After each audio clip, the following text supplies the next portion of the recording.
नमस्कार, मी प्राध्यापक प्रतिमा सतीश शिंदे, भूगोल विभाग, श्री शहाजी छत्रपती महाविद्यालय, कोल्हापूर. BA भाग 3 भूगोल यामध्ये पेपर क्रमांक 7 हा भौगोलिक विचारांची उत्क्रांती असा आहे. यामधले पहिले प्रकरण हे प्राचीन काळातील भौगोलिक संकल्पना असे आहे. यामध्ये सर्वप्रथम ग्रीक भूगोलकारकांचा समावेश केलेला आहे. त्यामध्ये सर्वप्रथम होमर हे ग्रीक भूगोलकारकांची माहिती आपण घेणार आहोत. होमर हे ग्रीक महाकवी होते. त्यांनी इलियाड आणि ओडिसी अशी 2 महाकाव्ये लिहिली.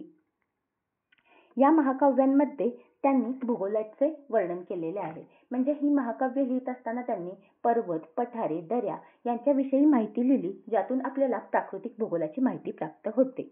त्याचबरोबर त्यांनी असे सांगितले की पृथ्वी ही गोलाकार असून ही चारही बाजूंनी पाण्याने वेढलेली आहे. असे गृहीतक होमर यांनी त्या काळामध्ये मांडले होते. त्याचबरोबर होमर यांनी 4 दिशांनी येणाऱ्या 4 वाऱ्यांना 4 भिन्न नावं दिलीत. त्यामध्ये त्यांनी उत्तरेकडून येणाऱ्या वाऱ्याला बोरेस असे म्हटले, पूर्वेकडून येणाऱ्या वाऱ्याला युरुस असे म्हटले, दक्षिणेकडून येणाऱ्या वाऱ्यांना नोटस असे म्हटले आणि पश्चिमेकडून येणाऱ्या वाऱ्याला झेपारस असे म्हटले. अशा प्रकारे ग्रीक भूगोलकार होमर यांनी भूगोलामध्ये योगदान दिले. थँक्यू.